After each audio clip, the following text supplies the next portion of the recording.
Welcome, friends, it's the MovieFilm Podcast. MovieFilm Podcast, enjoy the show. Zaki and Brian are talking about the movies. MovieFilm Podcast on the radio.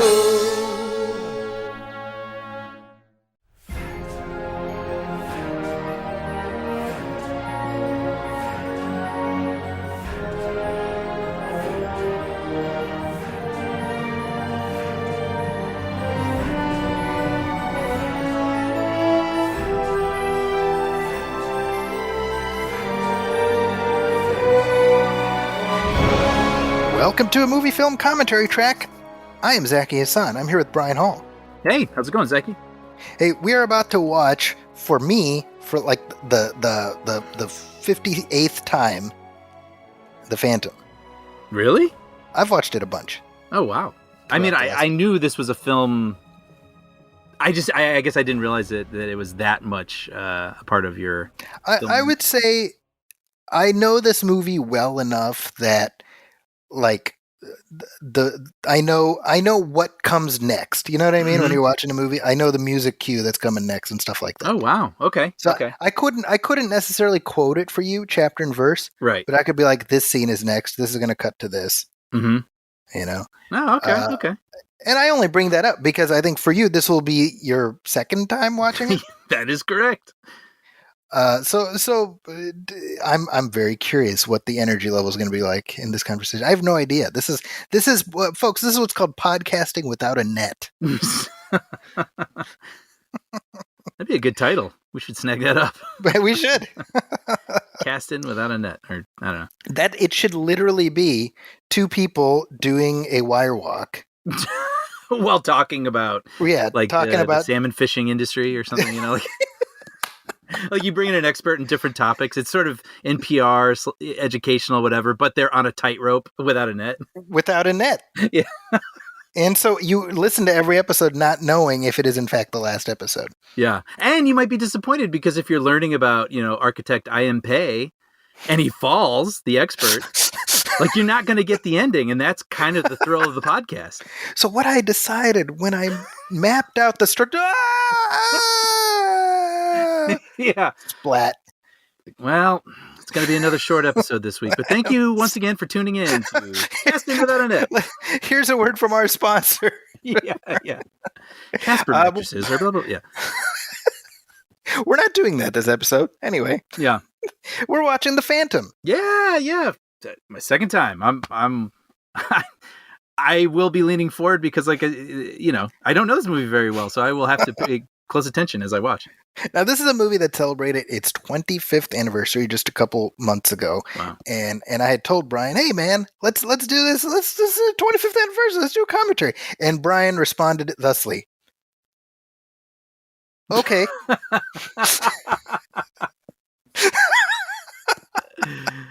It's probably, I don't know if that's a true story, but it sounds true in spirit. Yeah.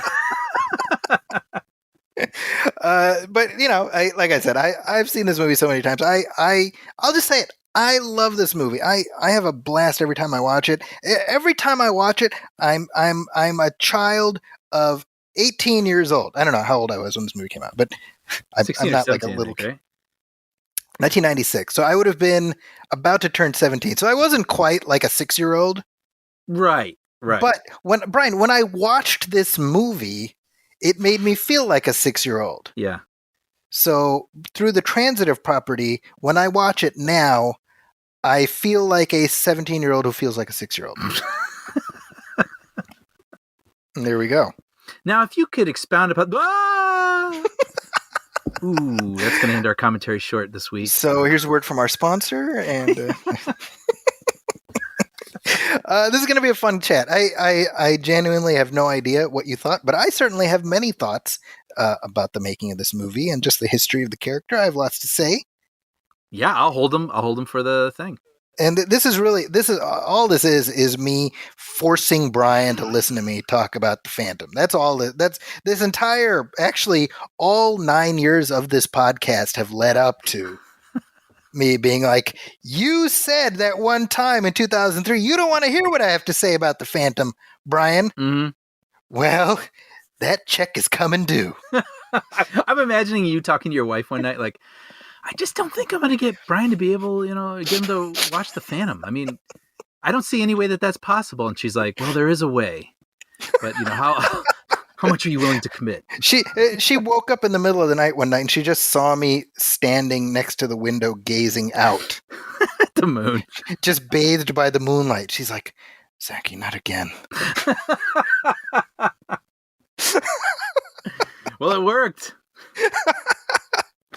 All right, so let's do this. Let's actually take a break so our sponsors can do their thing. That's not a bit. We're actually taking a break.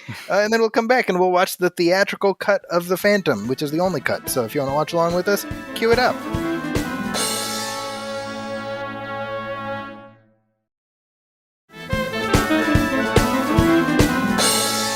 And we are back and we are ready to go. So I'm queued up. Are you queued up, Brian? I'm ready to rock. All right, we'll do our usual thing. If you want to watch along with us, you can. We will hit play on 3, so we'll go 1, 2, 3, play. But if not, we'll try to keep the conversation engaging enough that hopefully you find it worthwhile, even without watching Billy Zane prance through the jungle in a purple body stocking. And here we go. Ready? 1, 2, 3, play. This is a Paramount picture, Brian. Yeah. I've always loved the Paramount logo. Especially this particular one where it sort of pushes in on the mountain and feels very cinematic. I'm like, let's do this. Let's watch a movie. Well, and I think for this film, it's also quite appropriate because there is such a heavy Indiana Jones vibe. That seeing the mountain at the very beginning kind of get some neurons firing in that direction a little bit. That is funny. This is very Indiana Jones vibe to all this. And this is written, by the way, by Jeffrey Boehm, who wrote The Last Crusade. Yeah. So real quick, I just want to point out, the film starts with the words, "For those who came in late," and this was something that Lee Falk, who created the comic strip, would start the Sunday strips with, "For those who came in late," and he would very quickly recap the history of the Phantom, which is exactly what we see here, which is the young boy whose father was killed by pirates, and he makes the vow to fight against piracy, cruelty, and injustice in all their forms. And that, of course, is the mission statement of the Phantom. And I've always liked that because, to me, it's not about revenge. Right. It's very Batman-esque in the sense that it's about making sure no one else goes through what I went through in the case of Batman, Bruce Wayne, and in the case of the Phantom, the very first Phantom, who's never named, but we presume was also Kit Walker. Mm-hmm. I was going to ask you about that. If that there you go. It's some sort of relevance to the original source material. Yeah. 1938 is when the movie is set. The Phantom was created in 1936. So he actually predates Superman and Batman by 2 years and 3 years respectively. So technically, he is the first, I was going to say superhero, but he doesn't have superpowers, but he's the first sort of masked comic vigilante. It's kind of interesting. I mean, Superman and Batman didn't come long after, but they are just as relevant today, if not more, than even then. So you wonder why, some worked and some didn't. Why some stuck with us, some didn't. I think I've actually thought about this on the toilet, usually lost in thought. But no, I think it came down to what their original format was. And the Phantom and Flash Gordon and Mandrake the Magician, they were newspaper strip characters. As opposed to Superman and Batman. Superman, who was originally pitched as a newspaper character, by the way, but they were comic book characters. And comic books have remained in publication all the way to now. Now, newspaper strips are too, but they don't have the level of primacy that they did back then. Right. And so it became much easier for, again, the King Features characters like the Phantom, Flash Gordon, etc., to just sort of fade away and feel like artifacts of that time, back then. I mean, the Phantom comic strip is still going. Oh, really? Even now, it's still going. Oh, wow. And what's interesting is that it is set in the present, right? So the Phantom is like those other characters where he remained a contemporary character. I see. So this film chose to set as its setting, when the character was created. But that has not, in fact, been the case, right? Interesting. And that was a creative choice. And I don't think it's necessarily a bad choice, because I think it gives this movie sort of a unique flavor. But for example, if you were to read more recent comic stories of the Phantom, he is dealing with, pirates, like not the pirates in this, like Captain Phillips type pirates, and Sure. And so you wonder, like, if they had chosen to set this movie in what was the present then of the mid 90s, would it have had a bigger audience, or would it not be remembered at all? Man, I don't know. I mean, I'm probably the wrong person to ask. Yeah, because I think, but I don't know. But I like the throwback feel of this. Like, it feels like the serials that would have inspired George Lucas and Steven Spielberg, and yeah, I kind of like it for that reason. I agree with you. I find this film, the word I used to describe it is charming. I just find it charming. Mm-hmm. For me, there's something very old fashioned in the worldview and the morality. I like the idea that the Phantom in this film is not a particularly dark character. Mm-hmm. Mm-hmm. In that he's not brooding, and although the first time we see him, he's sort of sitting in that throne. He's like Michael Keaton at the beginning of Batman Returns. But the truth is, and I think this goes to Billy Zane, bringing the exact amount of sort of like he finds this perfect balance between being earnest and being sort of in on the joke. Yeah. I mean, watching this for the first time, I literally had no idea what I was in store for. Like, I didn't know if this was swashbuckling or if it was... And you knew nothing about the character. No, like, I didn't know if it was supernatural. I didn't, like, I didn't know. Yeah. And so when he is out of the suit and he's in sort of his lair, even as he's talking, I was still trying to figure out what he was. I was like, is he cocky? Is he... That's interesting. Just sort of self-defacing? Is he... Yeah. And of course, by the end, I got it. But that's what this experience was for me. Like, so what is this movie? Like, who is this guy? Like, I have no frame of reference. A comparison I make is when you look at Chris Reeve, certainly in the first Superman, you just buy him in that movie, right? Right. Even though objectively, when you look at that suit, it is a ridiculous looking suit. Right. But there's just something about Chris Reeve being absolutely comfortable in his skin in that suit. And I think Billy Zane has a lot of that energy. Now, I think that this suit is like a higher hill. I was just going to say, he has more working against him. Exactly. Yeah. I think for me, most movies, you're like, okay, well, do we buy that this kid was sent from a dying planet? Do we buy that this guy can build this robotic armored suit? Here, it's like, do you buy that a guy would wear this bright purple thing? Right. And if you can't get over that hill, then the movie's just not going to work. I mean, it is what it is, right? Yeah. I think like, to me, it's like I have to squint past the suit. Yes. That's the only way to make it work for me. Well, and it feels like they were like, screw it, this is what it is. This is what we're doing. Whereas I don't remember what it was, but we were just recently talking about, I was saying ever since X-Men, I've just really enjoyed, I think costume designers have done a good job of taking what began as sort Captain of America, like, we were talking about. Yeah, oh, right. Like, it works on the page, but they found ways to make it a little... everything has a function and it makes sense, and someone would actually wear that, and it's heightened, but it's like, no, I'll buy that. Right. And I think maybe they could have taken a couple steps with this, and you wouldn't have to squint, but... I think, honestly, Brian, it would have come down to making the purple less friggin' purple. I mean, yeah.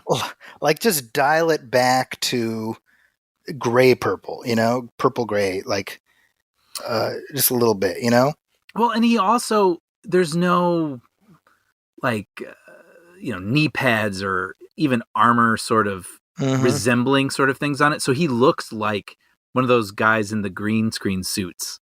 Like those, right. The guy from Always Sunny, or in real life, people have been dressing. I forget what that person's called, but like, it almost accidentally skews too close to that, where it's like, okay. And a lot of that is obviously retrospectively because that technology is now more of a thing. So we're more aware of people, of course, prancing around in the. Real quick, I want to call attention to the music that we would be hearing during this scene. David Newman did the score here. I think it's a terrific score. Great score. And I listen to it a lot, but I really like this track in particular where we introduce him. I think it's a great character introduction scene.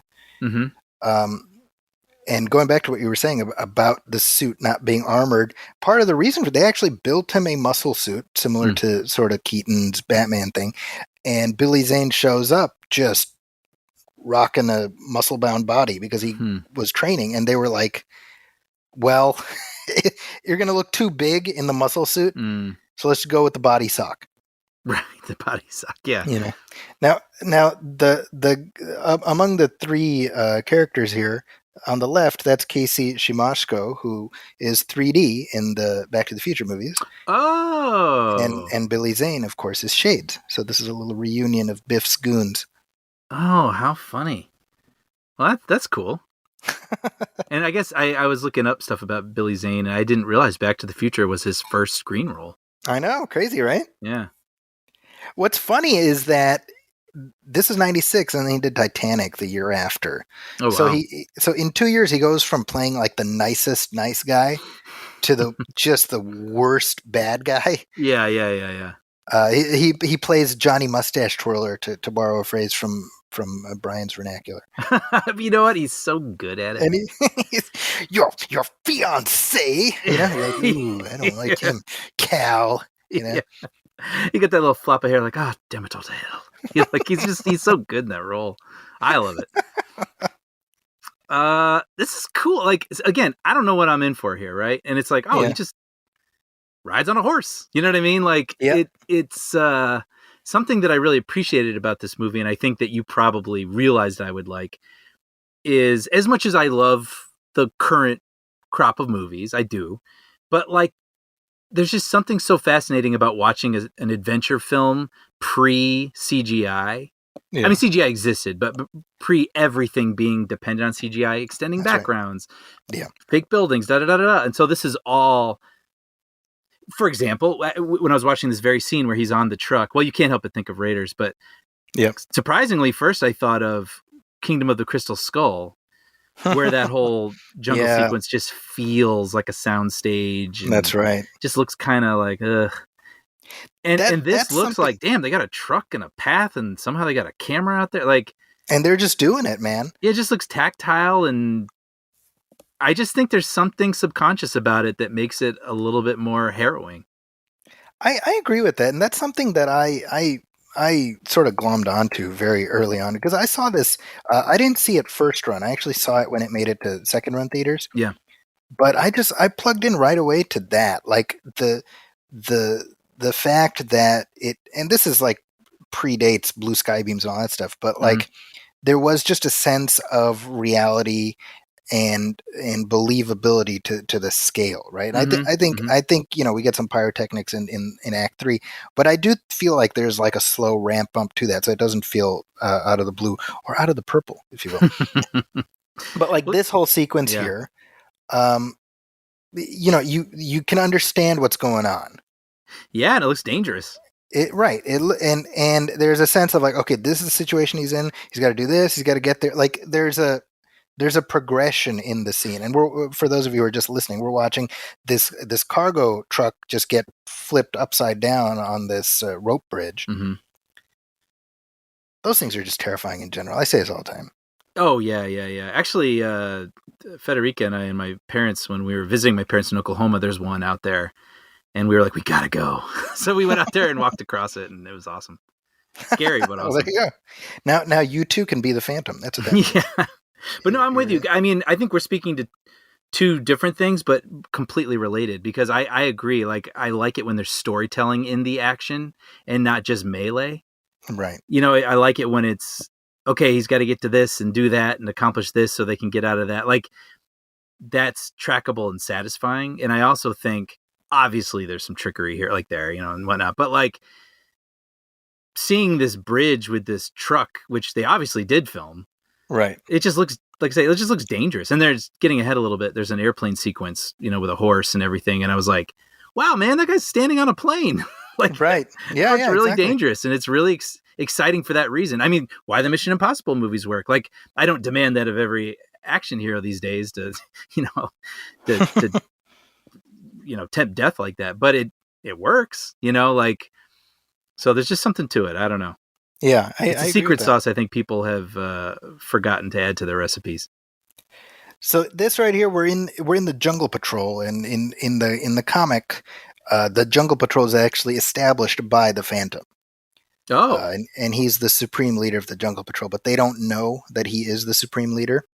Oh, interesting. Okay. So what the film does is you have the what's his name, Colonel Horton with the mustache, who's essentially like his Commissioner Gordon, but he plays it like the Phantom is just a myth, but in fact he's got a relationship with the Phantom.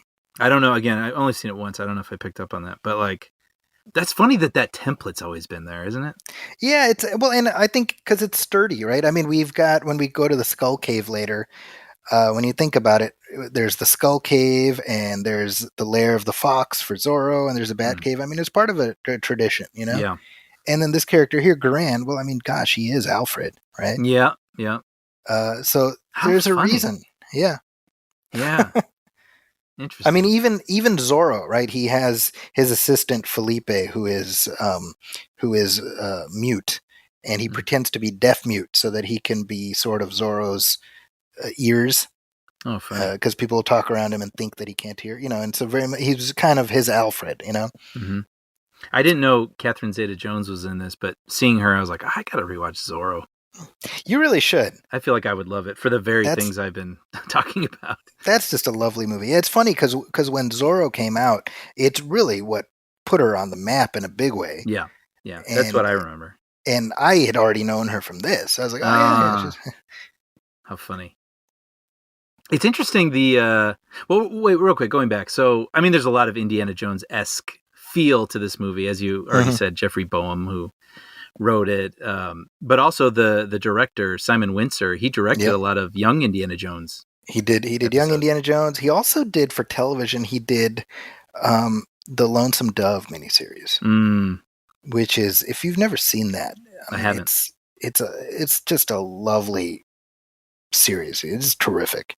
I remember that being event TV back in the day. It was, back then, because they did, they did a couple sequels and whatnot, and nothing quite measured up to that first miniseries. But I mean, Brian, it's to me, it's like you got a Western starring Tommy Lee Jones and Robert Duvall. That's all I need to hear. Right.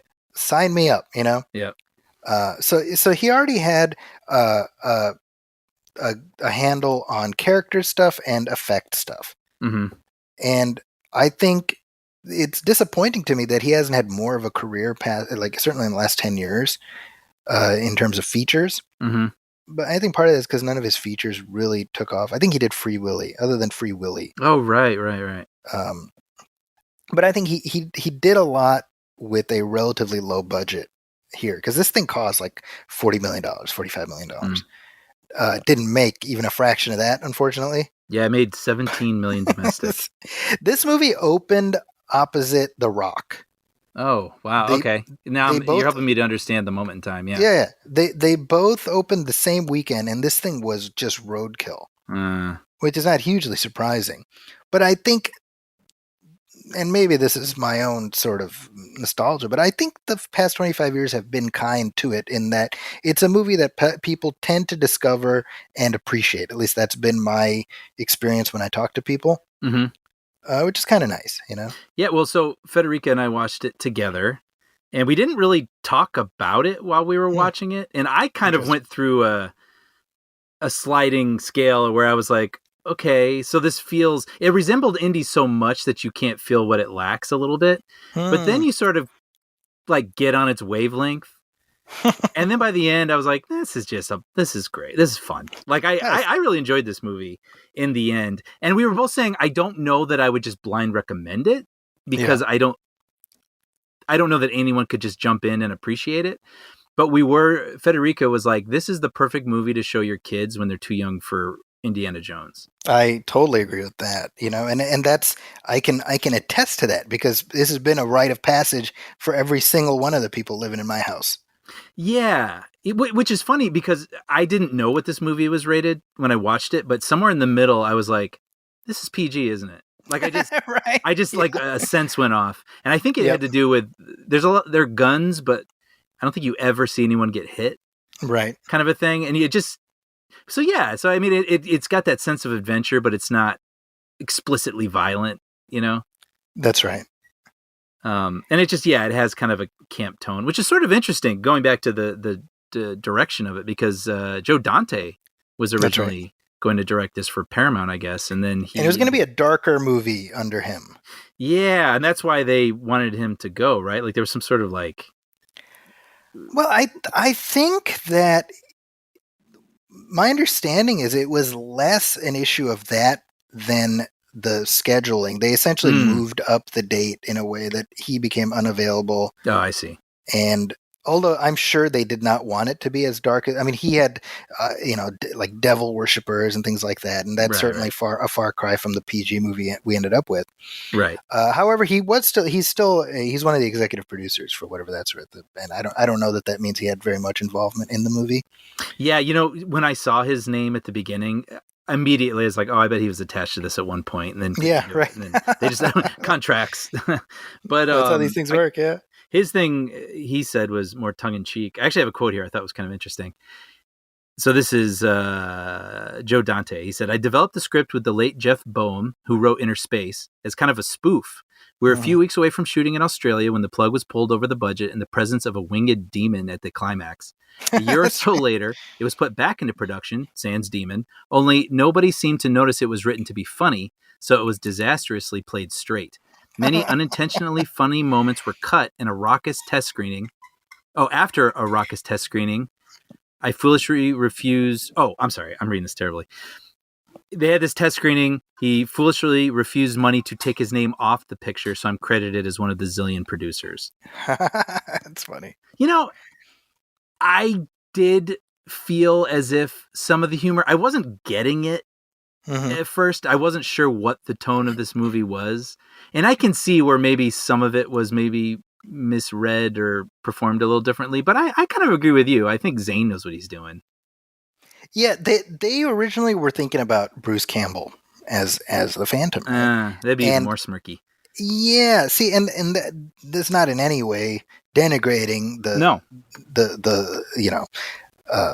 talents of Bruce Campbell. But I think that would have immediately put this in high camp territory. Yes, which I think would have made this movie less able to stand up over time. I think there are a lot of very funny lines in here, but I think it stays. And I'm going to use this comparison again. It stays sort of in the realm of Superman the movie. Yeah. And certainly, like when I look at Xander Drax, the villain who's played by Treat Williams, I mean, he's doing a Gene Hackman Lex Luthor. Yeah. He's playing on that exact same wavelength. I absolutely love Treat Williams in this because he is having so much fun. Not really playing the role, but as the villain. He is a villain who loves being a villain. Yeah. He's just so. At one point, he says, "I love this." I'm like, man, you love a man who enjoys his work, Right. That's really funny. Now, I've said before, I'm a big fan of character actors, and here we have Bill Smitrovich as Uncle Dave, another one of these great character actors who,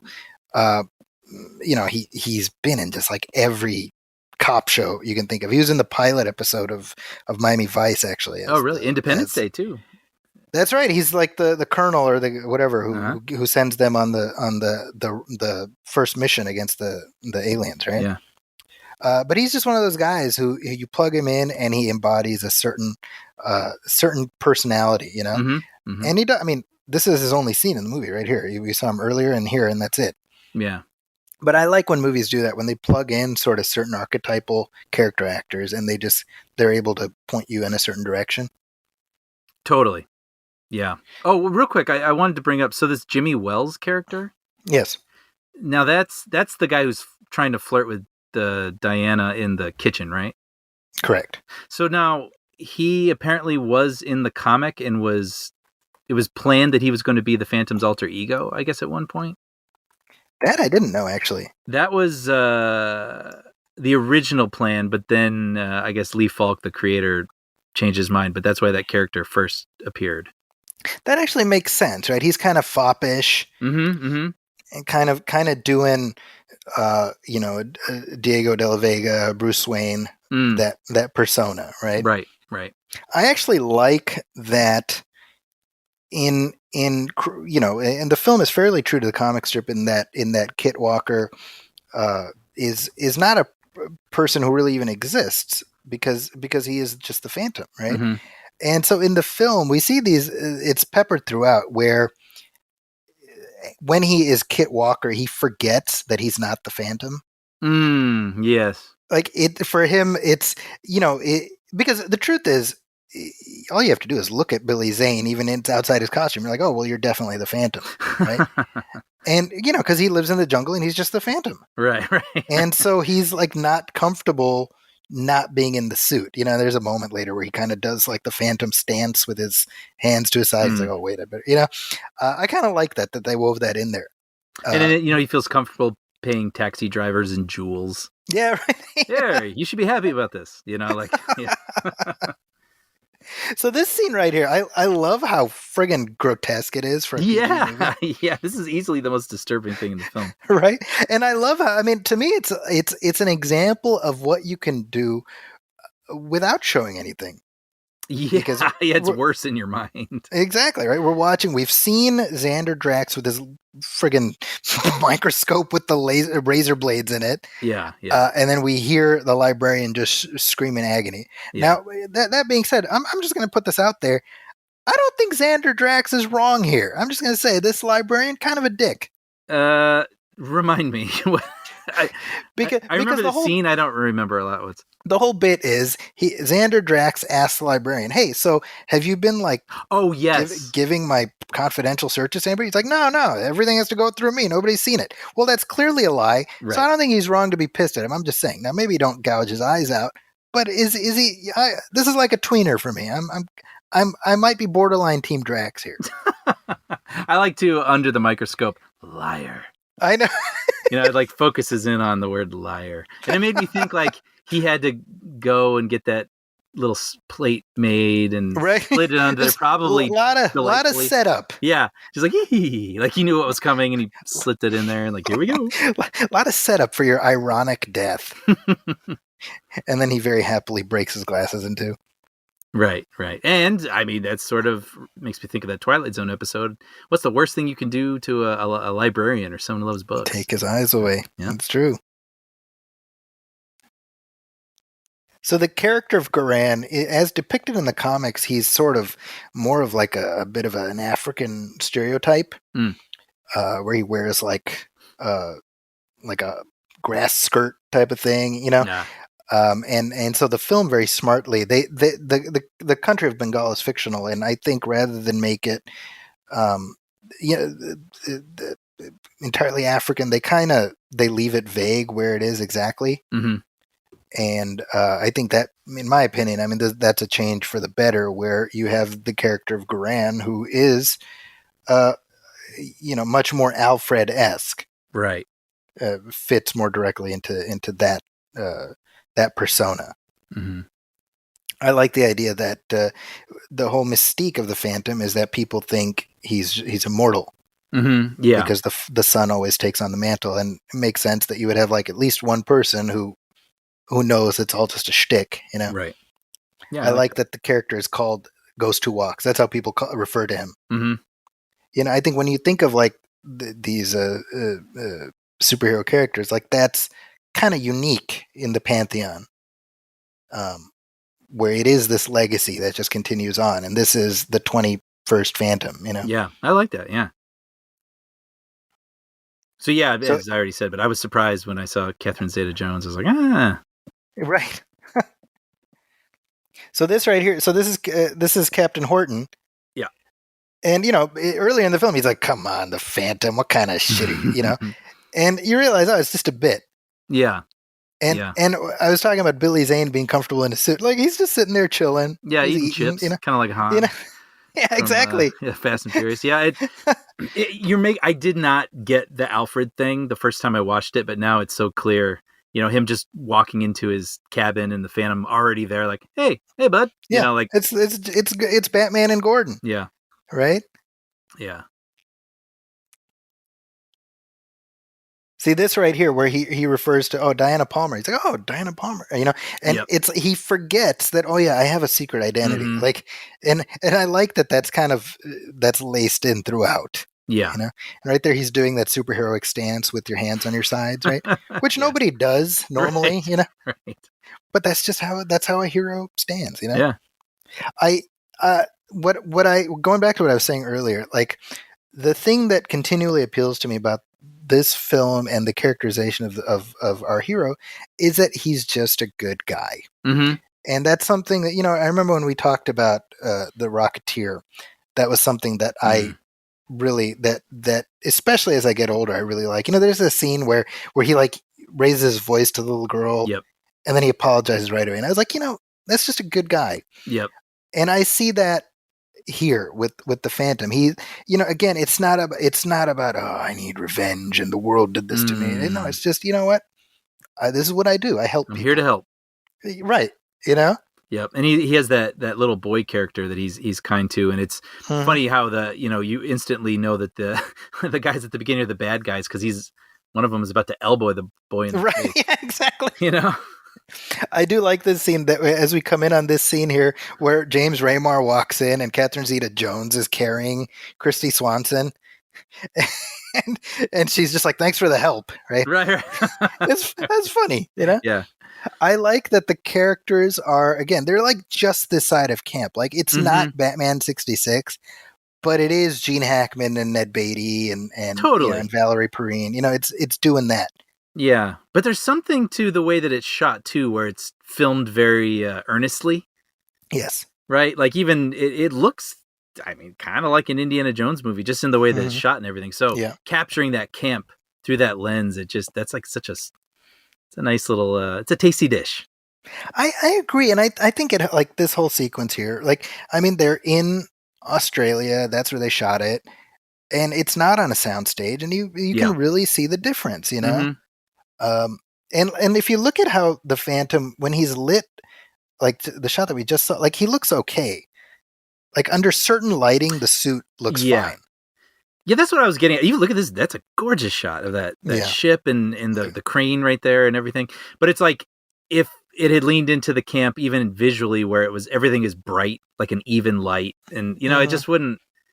The adventure element, kind of a Dick Tracy type thing. Well, no, not even that, because that I still like that shot looks like a little weird, but like not in a bad way. I do actually remember laughing at that the first time I saw it too.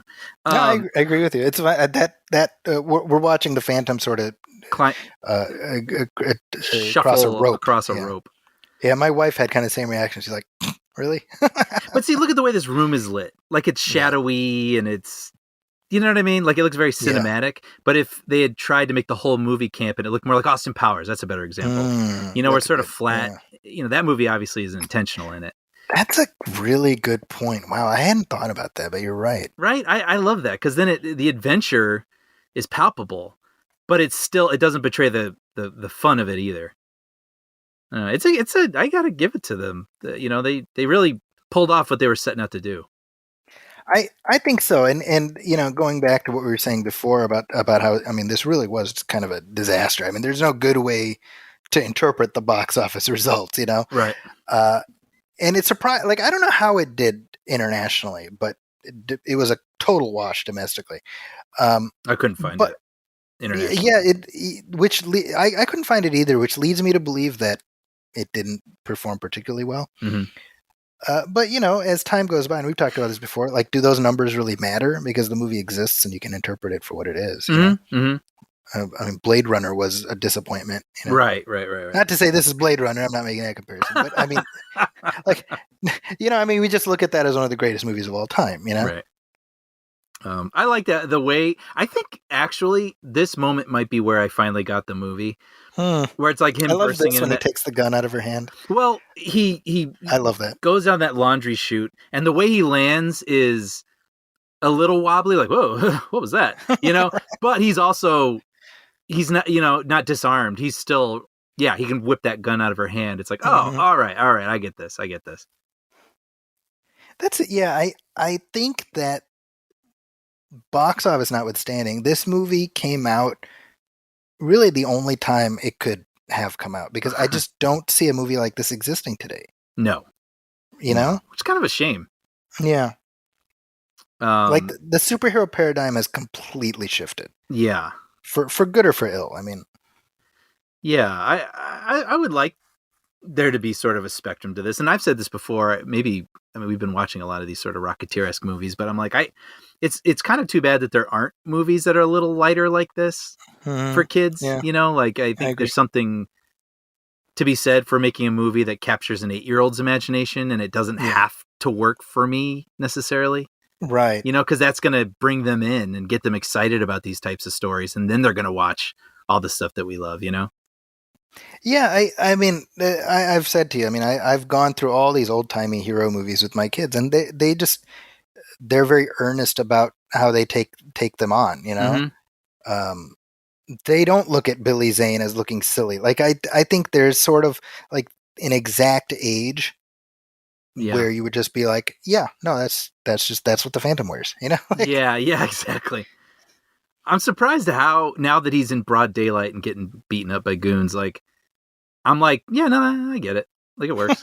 But, I love how he moves. Like, he's like a cat, Yeah, he kind of is, isn't he? You're right. There's a smoothness to his movement through the fight scenes, which is refreshing. And I think part of it is because he's not carrying rubber muscles around and all that, Now, that said, the bad guy, Quill, played by James Remar, his whole thing, he's like, I killed that guy, and now he's back. He must be a ghost. And I'm like, how is that more believable than somebody else put on the same costume? Like, right. He must be a ghost. He must be immortal. Like, really? Like, it's clearly a guy. Right. That's funny. I love too, by the way, the Diana character, the Christy Swanson, and it sort of starts off like, okay, so she's the rich kid who's going to be, she likes to explore, and, she ruffles her parents and their friends' feathers and stuff, and they don't get along at first, but eventually they are. And I was like, okay, yeah, I know what's going to happen, so let's see how this plays out. And I read that there were scenes that developed their romance a little further. Actually, Federica did and told me about it. I know she listens to the show, and she's going to call me out on that. But they cut them because they wanted the movie to be more fast paced.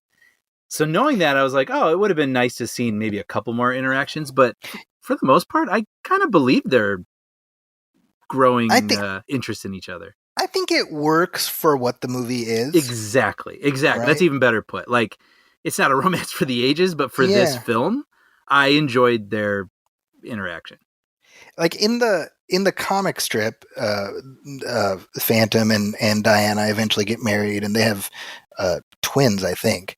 Okay. So she very much is just like the Lois Lane of this mythology, right? Now, that said, going back to what you were saying earlier, I read that too, about the fact that there were more scenes shot. But what I've also read is an interview with the cinematographer who's like, everything between them was put in the movie. Oh. So I don't know which is right, Well, when I heard that, I was expecting it to feel abrupt.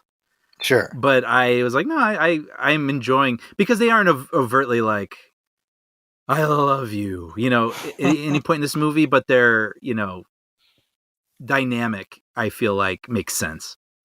I think they're, it's a little bit, it's working off of a sort of collective shorthand, right? That's a really good point. And I both in terms of what we sort of expect from these movies, but also within the Phantom canon, it's kind of like the opening sequence with the for those who came in late, right? Mm-hmm. When you think about it, that's a very economical way to just get us where we need to be. Mm-hmm. And I think in a modern movie, you would dedicate like 15, 20 minutes to that. Right. That'd be like your first act, yeah. Right, and I'm not saying that would necessarily be bad, but what I am saying is we don't lose anything by just being like, hey, here's how the Phantom came to be. Boom, Mm-hmm, let's go. Mm-hmm. And so I think that's similar to what they do with the relationship with Diana, where it's like clearly they knew each other. That's established later, and Mm-hmm. they had, there was something there, but then Kit had to leave, and then there we go. And that's, I think given what we were saying earlier about this is PG, it's probably aimed at a younger audience. They don't want all the kissy face stuff. Yeah. Yeah. Now this is awesome. Look It's at that. really like, well two done. people on the Yeah. the Obviously in the airplane. close-ups that's against a green screen, Yeah. but like this right here, the wider shot that we see with the horse under. Yeah. Like it looks great. But right, like right that here, stuff. right? Right there. That's awesome. Yeah. What a killer stunt. Yeah, I mean, you got to appreciate when they and it helps obviously that because they have to do it for real, like it's not just insane, Yeah, and it's really relatable too. Like, right, like there's a mountain coming up, right, and the plane's gonna crash. They have to jump from a plane onto a horse. That's a cool stunt. It doesn't sound like I can imagine you thinking like, well, how can we make it bigger? And I totally understand that, but at the same time, when you see it played out, you're like, wow, that's really thrilling. Yeah, exactly. Boom. Yeah, that's pretty cool. Obviously, the plane crashing, that was like a miniature that they composited onto live action footage. It works great, though. Mm-hmm. And clearly, this is my Indiana Jones love, but just seeing like old timey trucks emerging from trees in the jungle, I'm just like, yes, go on. See, what I think about is like the Phantom must smell just foul. That is hilarious. In that suit. I mean, it's got to be humid and just nasty. You know what's funny? I went to a birthday party last Saturday. It was in a roller rink. Okay. And so, we all had to wear masks, and it was deathly hot in there. It was so hot. And so when we were done, a couple people's faces were glistening and whatnot, but I had like half my t-shirt was sweat. Ugh. And I was looking at everybody. I was like, wait, why am I the only one who's sweating like this? And so anyway, that comes to my mind when you talk about this. Cause like when she gets on the horse, like, especially in that light purple outfit, he would have these huge sweaty patches. Like, oh. If we were making Christopher Nolan's Phantom. That's right. Exactly. Is grounded in reality. You have Garan explaining like, well, Ghost Who Walks, we have these, miniature fans built into the suit underneath your arms. So right. Yeah. It's for the infantry. We designed it for the infantry, but they didn't want it. So yeah. We're talking about Christopher Reeve. That was a very common issue with him where they had to constantly have blow dryers under his arms. Mm. So I believe that probably something similar was the case here because I'm feeling the humidity just watching this. I know. Actually, I just saw Free Guy, and sure. Saw it. It's a theaters only, and there's a moment where Reynolds lifts his arms, and I saw he had like these big wet pit stains, and I was like, thank you. Like movies are trying to make us feel like nobody, in movies sweat because that's just, and then I'm like, why do I sweat so much? But it's like, no, they were like, no, that's just the way it is. That's hilarious. I remember talking about this when we were first watching it. This whole sequence here where he's having his friends help out in the jungle where they're throwing down these ropes. Like he's leading them, the bad guys, the Phantom's leading them in a certain direction. He's like, my friends will take care of this. Right. And I had two thoughts. One, I wonder if those guys get a little annoyed, like, oh, again with this? He keeps leading dangerous people toward us and expecting us to clean up his mess. That's funny. But then the other thing I thought was, this reminds me of a Universal Studios ride. Oh, sure. Yeah, right. Good call. Right. And I don't even mean that in a negative way. It just, there's something, it's like these sort of huts or whatever in the trees. And it's kind of, just lowering ropes and lifting people up off the ground. And there's something sort of simple about it, but there's something just inherently fun about it at the same time. I like that. That's true. That's what the adventure and action is like in this movie. Well, and the people that he helped, those are the rope people, right? He says, "My friends, the rope people." Earlier, when he's talking to the little boy, he says, "Go back to the rope people," right? So the idea is he essentially told the boy, like, "I may need your help. Just let him know." Right. Which I like the idea of, and the film doesn't get into this very much, but the Phantom has two rings. He has the skull ring, which we've seen, but he also has another ring on his other hand, which the skull ring, if he like punches you, it leaves like a skull, right? And the idea there is that anybody in the Bengala jungle who sees you marked with the skull knows you're an enemy of the Phantom, so like don't help you. But he also has like a stamp, which is the friendship stamp. And so if you have the mark of the Phantom as a friend of the Phantom, then he punches you in the face, and everyone knows that you're an ally. That's the only way, obviously. He hasn't worked out that part yet. Right. But the idea is that, like, it's similar to Batman, right? Like, the only people who fear the Batman are the ones who have reason to fear the Batman, right? And that's something that the comic books do a lot of, where, children aren't afraid of Batman. Right. We saw that even in Batman Begins, remember? Yes. What's his name? Joffrey sees him. Right. And so similar with this, right? No, the only people who are afraid of him are the ones who have reason to be afraid of him. Everyone else is an ally of the Phantom, Yeah. I like the little thing here where he's like, "No smoking in the Skull Cave." They exchange a little like, get it? Yeah. Captain Horton is very much a Jim Gordon archetype. Yeah. And arguably, given the time that this film came out, he was more of a Jim Gordon than the Jim Gordon in the movies. Yeah. Oh, yeah. Well, yeah, right? I see. Yeah. I was going to say... go ahead, sorry. Well, we were in the thick of the Pat Hingle era, right? Right. Give us a signal. Yeah. Now I'm going back to bed. By the way, the 89 Batman comic, which you said you read, right? Yes. What a fascinating visual amalgamation of Pat Hingle and the comic book Jim Gordon. And the animated Jim Gordon. Right. Like they merged like 3 different versions. Yeah, I thought that was a really funny... Which, again, I'm like, why don't you guys just pay a little bit of extra to get the likeness rights, right? Like, I think the comic is fine, but I'm also like, you could have just made this evoke that more directly. I don't know. Am I wrong? No, I would have appreciated that, but... By the way, so I started joking the first time. This is the only street in New York. Because every single thing that happens in New York in this movie happens on that street. Well, it's sort of like there's one street in Gotham in Batman 89. So this must be some sort of stage in Australia or wherever they filmed it. Yeah. Well, looks good. What's the exterior? I meant to point it out. The only the bottom half of the movie, of the building was real. The top was added on digitally.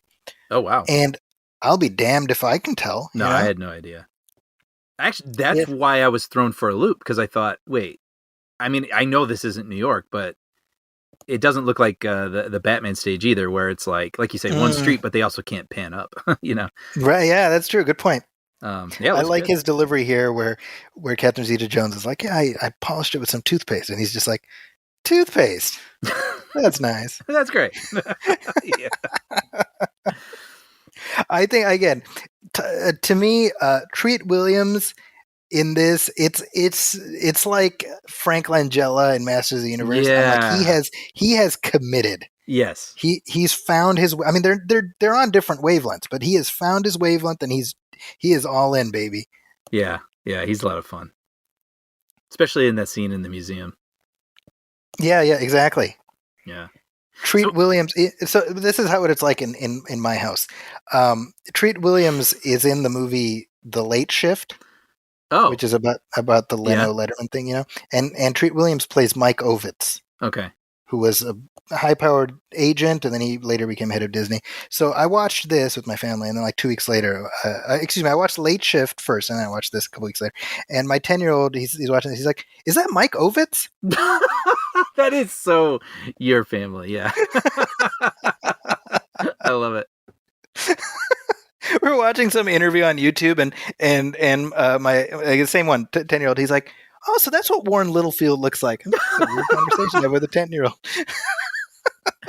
That is hilarious. Actually, there was some actor where Federico was like, "Wait, who is that guy?" I'm like, "I don't know, but I'm certain Zaki's going to tell me on the podcast. Oh, that's Jack Delalio, like some character actor I don't know from the '90s. It's one of your superpowers. I enjoy knowing who character actors are. Yeah. Wait. Oh, can you tell me who this is? This cab driver? Because I just saw him in something recently. He's in Ace Ventura. He's in Ace Ventura because he's Aguado. Right. Good one, Aguado. Wow. And then he's also in Speed. He's the bus driver that Jack sees at that coffee shop. That's right. And goes in the bus and the bus blows up. He's one of those guys. Yeah, he's in Speed. He was also he's also in Independence Day. I'm just looking up his credits. Oh, is he really? I don't know who he played in that though. I don't recall either. He was on NYPD Blue at one point. Kind of. Yeah. He did his character actor rounds. Yep. But I love that the Phantom gives him these gems, which I mean they look like plastic pieces of crap, don't they? Like. Oh yeah, they do. Yes. You're like, eh. Yeah, they don't sparkle. Let's just put it that way. That's hilarious. See, this is. I think I mentioned to you how I saw this movie and something else around the same time where it's the same thing where you have like the conclave of villains, and then the one guy is like, "Hey, man, I'm out." Sorry. Yes. That was such a trope, wasn't it? Right. And it's like, why don't you just sneak away quietly and just friggin' take off? Yeah, or you nod your head and just like, why announce? Like, yeah, why put a target on your back? Literally, in this case, it's like Batman was like, "What's with that stupid grin?" Yeah, right. One guy. The one guy. Yeah, you had to speak up. And don't shake hands with the guy, for goodness sake. Rotelli. Right. Wait, so who? Okay, this older gentleman with the white hair, driving me crazy. Who is the actor? Yeah, what am I thinking of him from? Well, he looks like David White, who played the boss on Bewitched. I don't know if that's who you're thinking of. No, I'm thinking of something more. I know he's in Godfather 3, but I don't know that movie as well that I would think that. By the way, that guy, he's listed as head thug, is the guy from UHF. Gets all the staples in his head. Yes. Wow. Yeah. I recognized him right away. Oh man. So what do we, so the commissioner is played by Al Ruscio, who passed away actually in 2013. Another one of these guys, man. He's got such a familiar face. Yeah. Crap ton of credits. A lot of TV credits. He was in TJ Hooker. I'm sure that's what you recognize. You know what? I think that was it. That might be the one. Was it the one where William Shatner goes over the hood of the car? It might have been. It might have been. I don't know. It's driving me crazy. I can't. Wow. Bunch of TV credits. I was kind of a type. Wait, what? He's kind of a type. You look at him. He cast him in certain roles. He was in Seinfeld. Yeah. All sorts of stuff. So speaking of Batman earlier, did you read that this was pre-production actually started on a version of this in the 1970s that was supposed to star Adam West as the Phantom?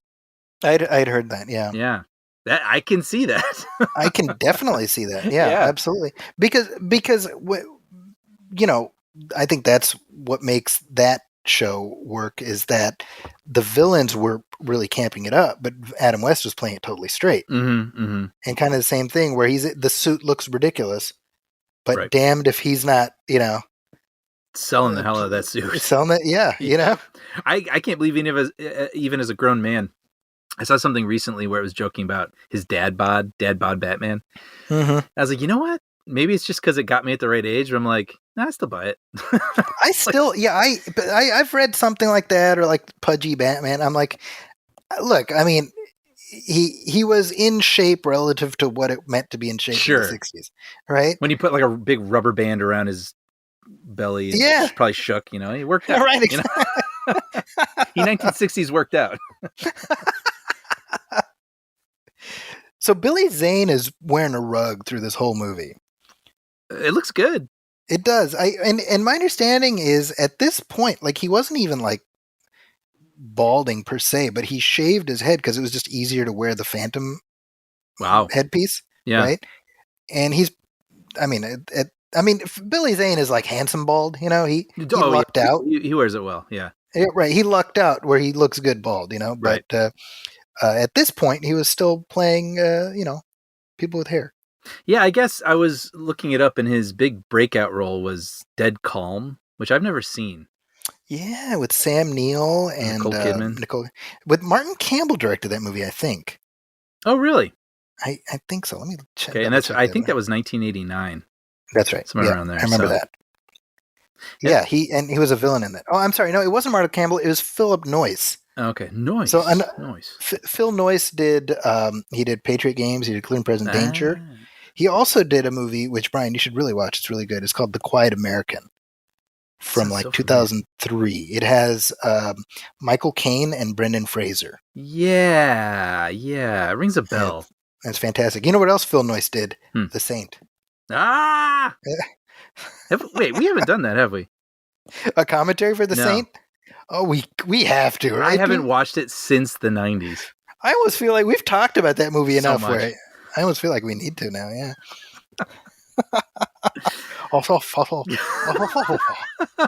Yeah, I'm Russian scientist. I'm German acrobat. So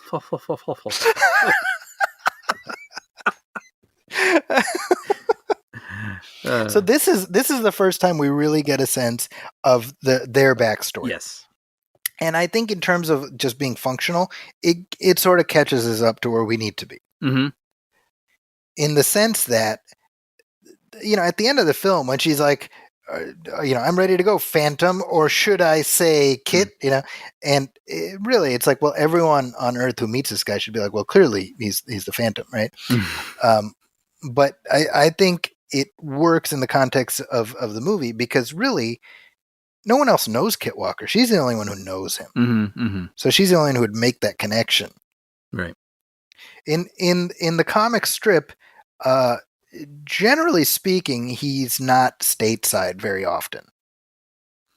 Which is kind of fun, right? Where you don't have to deal with it. He's just a ghost, a scary ghost to criminals, right? And you don't have to deal with how the real world.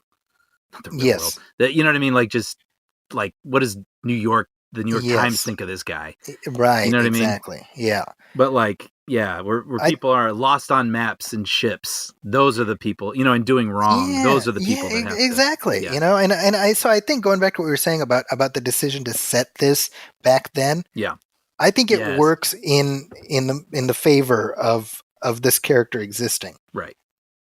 So there's just something sort of romantic, mm-hmm. about having it set back then, being like, well, people were idiots in the 30s, obviously. I don't know, weren't they? We have cell phones now, so obviously we're smarter. That's right. Yeah, right. I love the gusto in this moment where he's just like, oh, there's the thing I want. He just breaks the glass in this museum and takes it.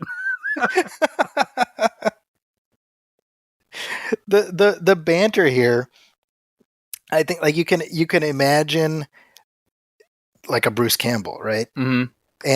And again, I feel like that would mess up the energy because I feel like Xander Drax needs to be kind of here, and Kit Walker needs to be here, and it's that byplay that works. Mm-hmm. Mm-hmm. And I'm reminded of a scene in Superman 4, which is not a very good movie, but it's the first like face-to-face meeting between Lex Luthor and Superman in that film, right? Yeah. And it's when the Nuclear Man shows up, and Superman says, You've violated all of man's laws, and now you're violating God's laws too. You know, and that's a ridiculous line, right? It's silly, but Christopher Reeve like plays it with such earnestness, that it's sort of it's that kind of these different energy levels that make that exchange work. Right. And so that's why, again, look at how excited Xander Drax is here. I mean, gosh darn it, aren't you kind of happy for him? You're like, he's got bad goals, clearly. Right. But God, I mean, he's just so happy to be doing this. Yeah. He loves this. Now, the question I have is, I'm like, okay, so the skulls come together. Did they know there was like a map in this room? Like, yes, I was thinking that very thing. Yes. Because what if that map had been out for some sort of like upkeep or cleaning or something. Right. Like, I mean, there's a very specific circumstance that leads to them shooting the little laser beam onto the map. I'm like, what if it was just like a map of the interior of the museum, like You Are Here, right? right. I mean, yeah, this is where the movie's sillier than some other sorts of films, because it did make me think of the map room scene in Raiders of the Lost Ark, which makes sense, right? Which is clearly what it's trying to do, right? Yeah, clearly trying to evoke. Yeah, that, the logic of that is a little more thought out, but at the same time, I'm like seeing the burned hole in the map. I'm like, it's where they gotta go. I'm in. It's the Devil's Triangle. I guess that's where they're headed. Right.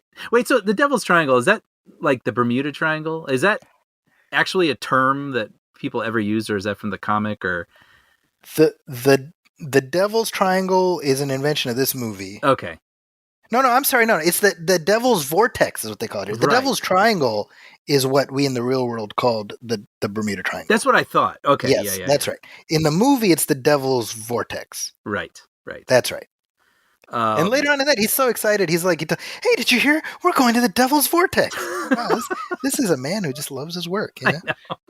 That was one of those things that's sort of a meme these days, where it's like, when I was a kid, I was led to believe that quicksand would be a much bigger deal. That's right. And for me, that was the Bermuda Triangle. I remember being afraid of the Bermuda Triangle. Yes. I watched a documentary. It was like a docudrama movie, and it was based on a book by Charles Berlitz. And goddamn, if I wasn't absolutely petrified of the whole notion of this thing existing. I know. But now we have Google Maps, and we're like, oh, it's just water. Yeah. You grow up, and you're like, oh, well, that's like entirely bullshit. Okay, yes. Well, that's slightly disappointing. I gotta be honest, But I love that whole concept. It makes me think of Close Encounters, where Close Encounters, yep Flight like 19. These. Well, of course, the people being returned at the end, but also like just these, tankers and aircraft carriers just showing up in the desert, disappearing. Yeah. Like, there's something kind of delicious about that whole notion. Yeah, there is something disappointing about the world being substantially less fantastical than a lot of these so-called true stories led us to believe. Right. Now, speaking of fantastical, I should mention that this movie brings in a lot of sort of supernatural, fantastical elements, which, to my best of my knowledge, are not really baked into the cake in terms of the comic books. Those are the comic is, relatively speaking, more grounded. Okay. Oh, that's interesting. And so for example, we have a conceit throughout that he is seeing the spirit of his father, right? Right. That's entirely in the movie. And it makes sense retrospectively in the film because we find out that the ring is itself mystical. Mm-hmm. So you sort of, the idea, and I don't know if it's outright stated, but the idea is that anyone who wears the ring is sort of like imprinted onto it. Right. And so that's how he's able to talk to his dad. I think the real reason is it just allows for exposition. Yeah. But that said, I don't know, and maybe this is just because, I've been so familiar with this movie. I think for the most part it works. Oh, it worked for me. It was a little confusing at first. Yeah. But then I got it. I mean, for me, I didn't even think that he was necessarily actually talking to the spirit of his dad or anything. For me, it was just a way for him to sort of think. Yeah, I mean, I think as a conceit, it's left vague enough. Mm-hmm. There is that scene, I think, later where he's in the cab and his dad is next to him. Yeah. And the cabbie's like, "Hey, are you talking to me?" Yeah. Which leads one to believe that he is in fact actually seeing his dad. But it, I don't think it's something that necessarily takes you out of it. You just sort of buy it as sort of a conceit of this story. Mm-hmm. Mm-hmm. By the way, I love all this light. Yes. I was just thinking that, bouncing off this fan here. It just makes the whole tableau so intriguing and inherently more interesting. Well, and the way the light and shadow play off of his suit allows for an interesting look. And in this suit they kind of did the screen printing with like the skull and whatever. And that's they did that for the movie, but I think it helps. It adds like texture to it, even though it's not a textured suit. If it In was just literally like a purple body stocking, it would be. Yeah, which is what it is in the comic. And in the comic, in fact, he wears these striped black and white trunks. And you're like, okay, well, they very smartly said, let's not do that. Sort of like a Betty Page bikini bottom. Kind of, yeah. You're not, yeah, kind of. They're like diagonal stripes, right? You're like, oh. Now, what's interesting is that the reason his suit is purple is because of a printing error. No kidding. In the original, in the Sunday strips, it was supposed to be gray, but because of the proportion of inks that they used, it ended up being purple. How funny! And they just ran with it. Can you imagine, like, some, like intern at the newsprint company that messed it all up, and then here later with a $40 million movie of a guy in a purple suit? Isn't that funny? Just because this kid, measured the color wrong. Oops. Yeah. Now I like this here, where we see the Phantom sort of finesse a way down, and it's very clever. He uses what he has. He uses the handles of his pistols. Yeah. That's cool. Like, that's just a cool. I don't know. That's a cool thing. Yeah, I love it.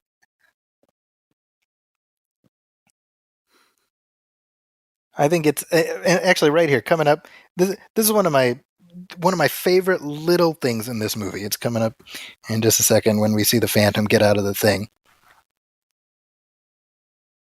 I don't know, for some reason, elevator scenes. I think ever since Speed, I'm always terrified of, like. Yeah, I know. What if I was trapped in an elevator? It's just like a box hanging by a cable, right? Look at that! Now he just in one move he gets out of there. Yeah. Like, his. I mean, he trained for this film, and the training paid off. Totally. That looked really dangerous too. Yeah. You know what I mean? Like some guy. I mean, that thing could have been made of cardboard, but at the same time. So here we are back on that street.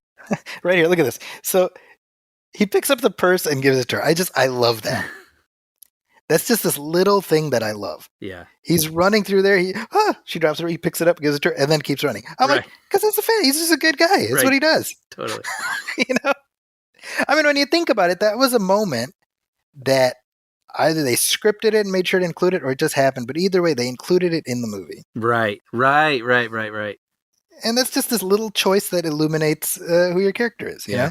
But it adds texture, helpful texture. And then even, what I was saying about sort of the Phantom makes allies wherever he goes. Like the cabbie could just as easily have been like, all right, well, that's weird. And but instead he has made enough of an ally that the cabbie's like, I'm going to follow this guy. Right. And take him wherever he needs to go, Yeah. When you think about it, just having to recreate 1930s New York, like we don't think about the work that goes into that. I know. I was just thinking. I mean, it's just all the cars, and it just looks so cool too. Like the horse, it makes me think of True Lies in a way. Sure. There's just you feel like you're watching something bigger than life, but in life that I understand. That's always like my favorite thing, and like just seeing some dude on a horse driving through cars from 1930s on a New York street that's all slicked down. That's just inherently exciting. Yeah. Him leaping from the rooftops of the cars, like it's a simple thing, but it just looks so cool and daring.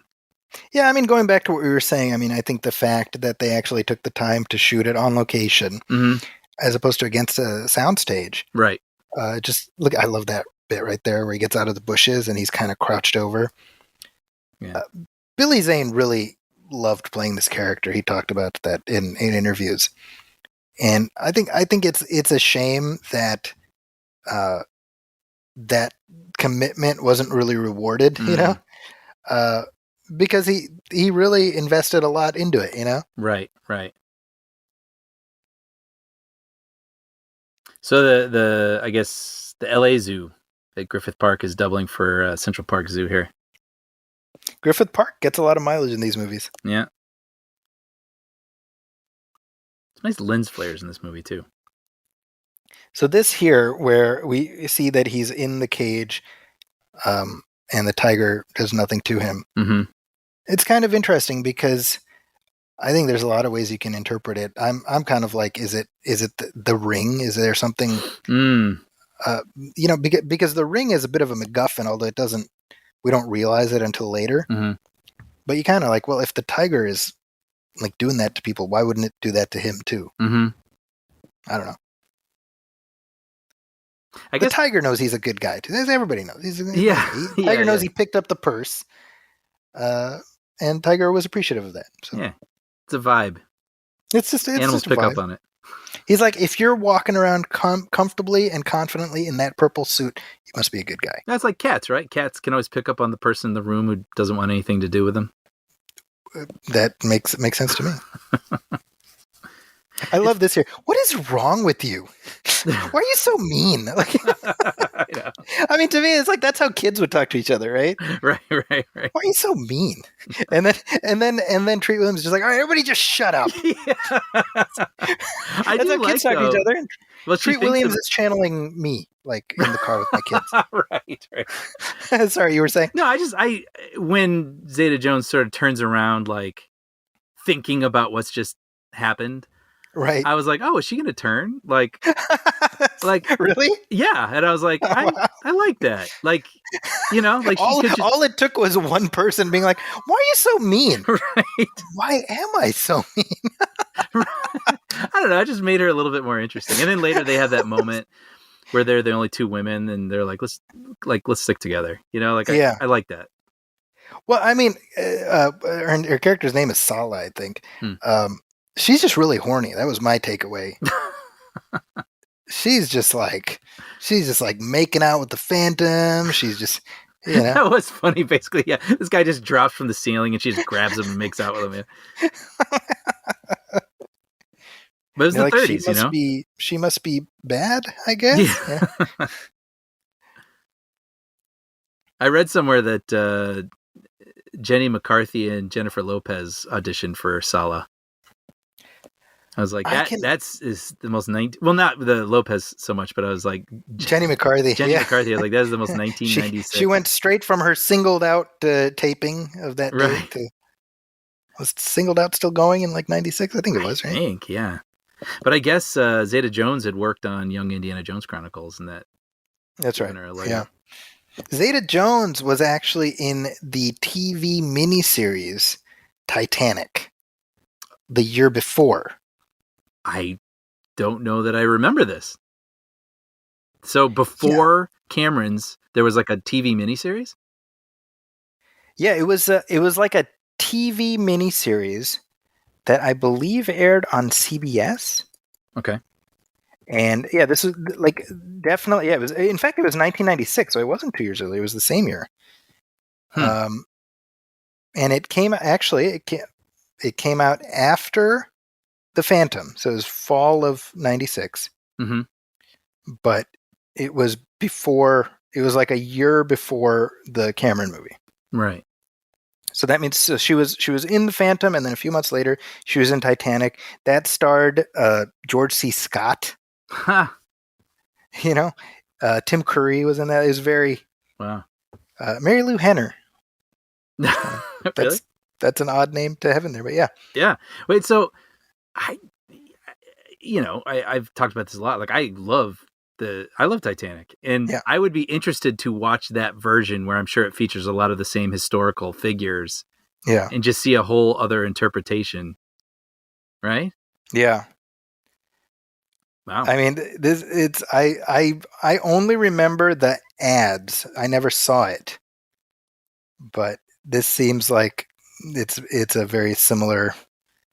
Yeah. Oh, like a romance kind of thing. Yeah, in that vein. But I mean, I'm looking it up on Wikipedia. I'm just curious what the reaction to it was. Here's the Seattle Post-Intelligencer referenced the embarrassingly bad acting. Oh no. So, oops. Okay. That's too bad. You know what this reminded me of, by the way? This whole the Phantom clinging to the outside of the airplane was sort of the scene we don't see in Raiders where he's holding on to the submarine. Right. Sorry, Which what were you gonna say? I think didn't we talk? Weren't we texting about that? Like that actually, there's an explanation for the fact that Indy did not, in fact, just cling to the outside. Like he got in. Yeah, right. It's like scripted or something. Right. I don't know if it was ever shot, but yeah. Because that was certainly a question I had where I was like, did he just like hang on to that submarine the whole time? Yeah, the periscope or whatever. Yeah, I definitely had that thought. Yeah. It's kind of fun, like descent into a cave. Well, and I love that Xander Drax, he says something like, "You're all a part of history. Not an equal part, but an important part." Right. Perfect line for the villain in this film. Right. In this movie, I think that's really the key thing, right? Yeah. Is when this movie came out, it's pre Christopher Nolan Batman, it's pre MCU. And there was still there was this period of Hollywood trying to figure out, how do we make a successful non-Batman superhero movie? Because really the 90s belonged to Batman. Right. And off the top of my head, I can't think of another blockbuster superhero movie other than Batman from the 90s.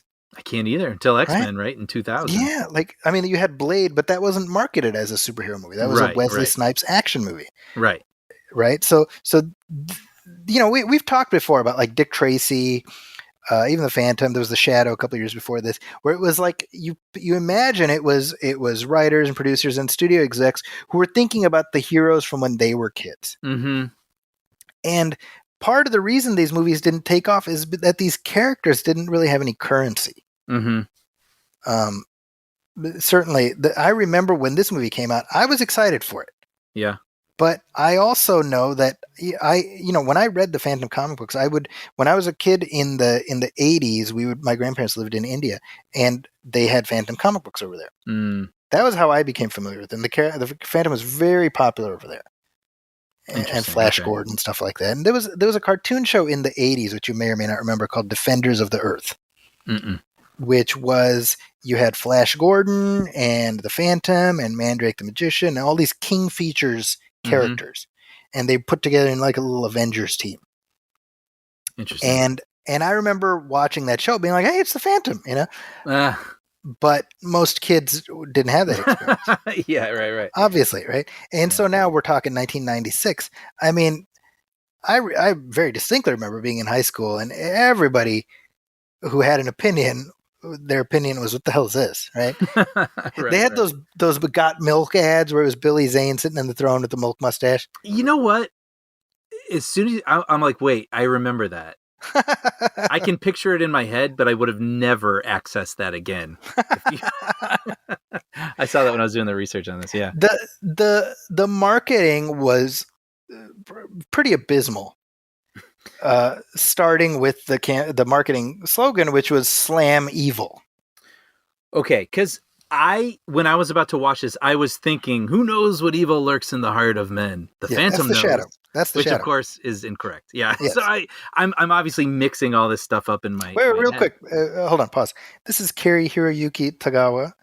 Yes. As Kabai sang. So this makes for our second Kari Hiroyuki Tagawa joint in the last couple months, because he was, of course, Shang Tsung the year prior in Mortal Kombat. Yep. Sorry, go on. No, that's all. And so, yeah, no, the whole 30s superhero thing is a jumble in my head from, like you say, probably the people who grew up with it, referencing it in The Simpsons or trying to make these movies take off that I didn't really watch. Yeah. So when I saw the poster for this was Slam Evil. Yeah. I was like, what does that mean? And I thought, I'll ask you. Is it? Did they think that does not come from the original comic, right? Not to the best of my knowledge. Do you think some executive saw that his kid had pogs and was just like, just slamming? The kids love to slam things, like Slam Evil. In the absence of anything else, I like that explanation. I'm going to go with that. Because it was really not a good marketing slogan. Because I think, honestly, if this film suffered from the same sort of marketing bipolarity that afflicted The Rocketeer.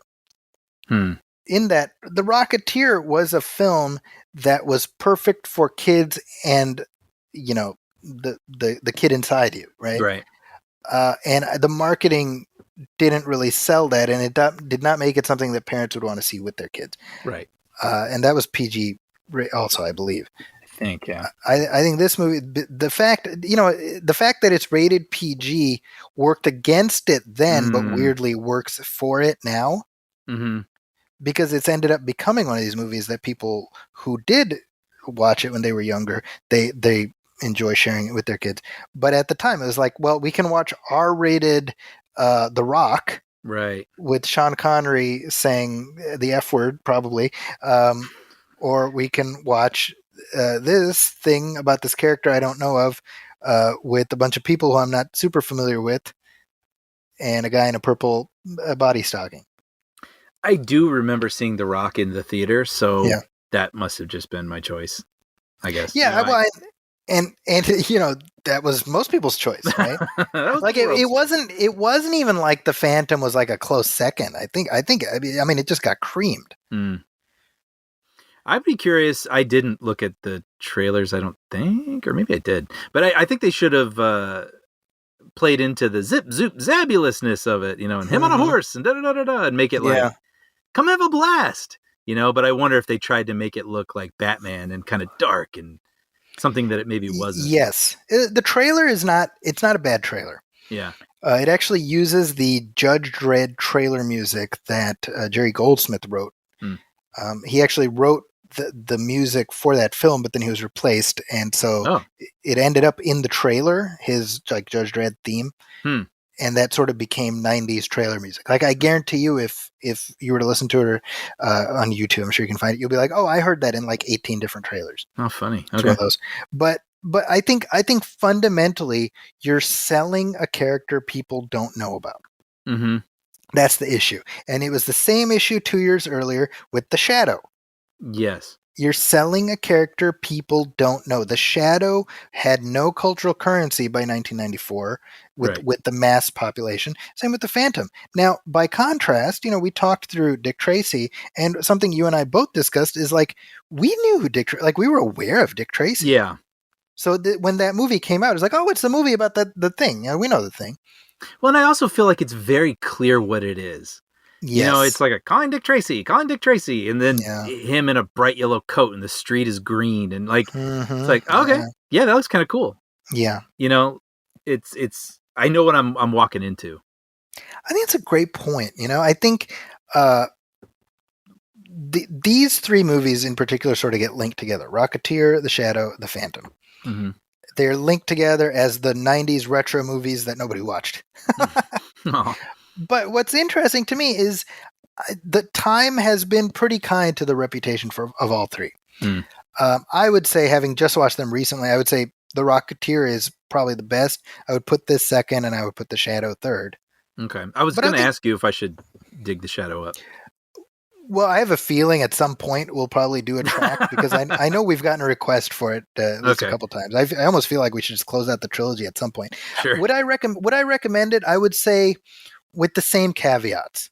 Mm-hmm. Because knowing you pretty well, I know you will find aspects of it quite charming. Probably enjoy the filmmaking of it. Absolutely. And I think the production design is terrific. It's set in whatever 1930s New York. Alec Baldwin is great. He's having fun. It's not, I can't say it's a good movie necessarily. Sure. But I think there's a lot in it that you can absolutely appreciate. Mm-hmm. Real quick, I wanted to mention this fight sequence. Again, we go to the benefit of not having a big Michael Keaton rubber suit. Yeah. As he's doing backflips right now. Yeah, I mean, it's a real showcase for his physicality. And I'm kind of like, that itself is a selling point given what was sort of the conventional wisdom about superheroes at the time. Like, oh, well, they have to wear like armor and whatever. Unless you have a physique like Billy Zane, you can't get away. You can't get away with wearing that. But I mean, going back to I love all these. By the way, I didn't point it out earlier, but these cartoon sparks. Yes. When they're shooting, even at trees, right there, these animated sparks and things. But yeah, I mean, is it fair to say this all was thanks to Batman '89's success? So everyone's trying to find some sort of superhero film, and they're all, to some degree trying to. I mean, Dick Tracy almost directly, right? Having Danny Elfman do the most same directly, yeah, type of score and all that, and like this, it's more fun, but it's still shadowy and Yeah, I think that Hollywood spent roughly 10 years chasing Batman's tail. Yeah. Right. And of course, within that span, the Batman franchise itself sort of flamed out because of Batman and Robin. Right. Wait, by the way, And- can we just point out the Austin Powers sharks with lasers on their frickin' heads? I mean, and it's like such a universal ride thing where it's clearly just two shark fins on like a motor or like right. a track underwater, just blah, blah, blah, blah, blah, blah, blah. The funny thing to me right here, so we got Kabai saying in the water. I'm like, it doesn't seem deep enough to have that reaction that quickly. Like, it feels like all he needs is like one step and he's back on land. Right. Right? There's your Indiana Jones moment right there. Yep. Guns empty. I mean, Billy Zane, we mentioned it before, but I mean, he is really just charming in this movie in a way, arguably, like he's never had an opportunity to just showcase his just charm. Right. You know, because I think to a large extent, Titanic was like the best and worst thing for his career. Because he pretty much got locked in as like douchebag villain. Sure. You know? Right. But well, I want to know, you know what I would read an oral history of is how Billy Zane got into Zoolander. Right? Like that whole thing is so random. It's like, I don't know, be careful, Derek. He's loose, he's limber. Put a cork in it, Zane. Like, and he's like, remember, he's like, yep, fair. It's a walk-off, everybody. Like, where did that come from? Like, are they just pals? Or like, what's the... You laugh at a joke you don't understand. It must be, right? Like, that's a good question, yeah. And that was 2001, I think, so. 2000... It was 2001 because... That was the first movie to digitally take out the Twin Towers. Yes, I was like, there was some kind of 9/11 connection. I remember that. Yeah. We're talking about sort of the trajectory of superhero movies. When you think about it, it really... You had Blade, which lit the fuse for Marvel, but it was really X-Men in 2000 that showed there's a different way to do it. Yeah. Right. And then from X-Men, it's a straight shot to Iron Man, and then off we go. Yeah. But in that time, they spent, they tried to get all these like old-timey, pulp heroes and newspaper strip heroes. Nothing really took. Mm-hmm. And I think part of it is, we talk about this a lot. Sometimes the time just sort of passes. Mm-hmm. Right? Yeah. I can appreciate this film, and I think what I like about it, honestly, is that it's a one and done. And could they have done a sequel? I guess, but sure, I'm fine with what it is. The same with The Rocketeer. Like, it's a movie; it doesn't require anything else. Yeah. Right. And we got 25 years of hindsight that proves that this movie has found its audience eventually. Mm-hmm. They about 13 years after this movie, they tried to do another version of it as a Sci-Fi Channel miniseries. Is that what that is? I saw an updated version of this with that very suit I was sort of postulating about, where it looked a little more updated and whatnot. Yes. So that's a thing. Was that a movie or that was a sci-fi TV show or what? It was a miniseries. Yeah, I think it was hoped to be sort of a backdoor pilot. Uh-huh. That did not happen. Right. And I think part of it is because it was sci-fi and it looked like it was made for sci-fi, so you could sort of imagine what that looks like. And you actually have, because it's like whatever the Phantom is, whoever Kit Walker's descendant is in that, and they bring him into the legacy, right? So he has no idea and he's brought into it. And then they show him the Phantom suit, the traditional Phantom suit. He's like, I'm not wearing that. They give him like this goofy thing. And I'm kind of like, well, that ruins the whole conceit then, right? If you're like, well, I'm not wearing that. Well, then then never mind all the 22 people before you. Yeah. 400 years of legacy. Yeah. Right. Yes. So this right here, the thing with the fourth skull, it on the one hand, you're like, all right.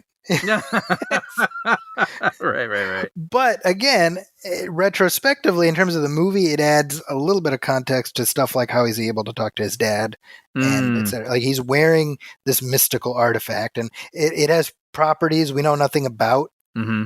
So it kind of works a little bit if you like squint your eyes, Right.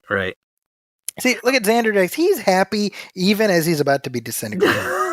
This is a guy, man. I only hope I can have as much joy dealing with anything in my life Right. as look at Xander Drax. He's leaning forward. He's into it, and he's just unbelievable as he's disintegrated. Yeah. What a guy! What a guy, Xander. What a guy. I love. He says Xander Xanderdrax begins and ends with the letter X. He's just so joyful. Gosh darn it! Look at that. He's happy as he's just burned to a cinder. Yeah. Yeah. I mean, if you really want to draw the comparisons, I mean, it's sort of like Belloc blowing up. Very much so. Yeah. I mean, he is. He's kind of in the Donovan mold, right? Yes. Right. Oh, interesting. Coming from Boehm. Jeffrey Boehm. I mean, they're kind of doing that same persona, right? He didn't take my advice. Right. That one shot that we just saw with the Phantom underwater, that involved some kind of computer compositing. Yeah. This is back when, again, as you said, like digital technology was not as just omnipresent, so they had to be sort of choosy. Mm-hmm. This summer, Brian, when you think about it, at the movies, you had Mission Impossible from Paramount just a few weeks earlier. Oh, you had The Rock the same day. You had Independence Day just a few weeks later. That's a good summer. I mean, that's what I'm saying. So Twister was that summer. I mean, you can see how this thing got completely lost in the shuffle, right? What else was that summer? Eraser was that summer, the Schwarzenegger movie. Right. You know what? That was the first Schwarzenegger movie where I was like, Yeah. I still never seen it. Really? Yeah.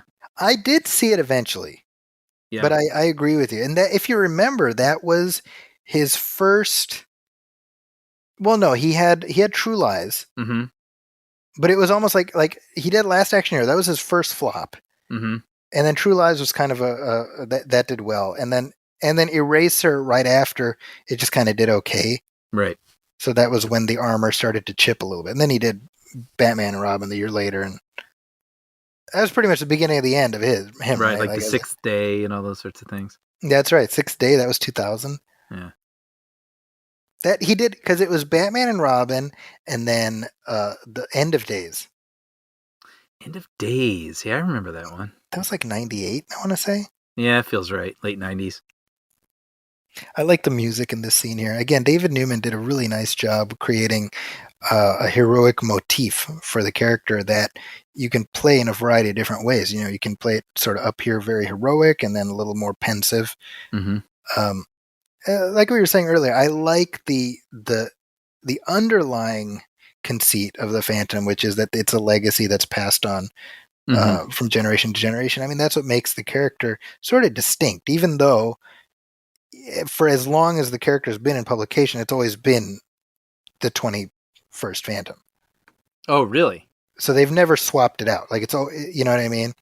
Oh, that's interesting. But it's because they're not playing it in real time. The character always exists in the present. But he's always the 21st. So they're always having to scoot forward the inciting incident that's kicked this all off.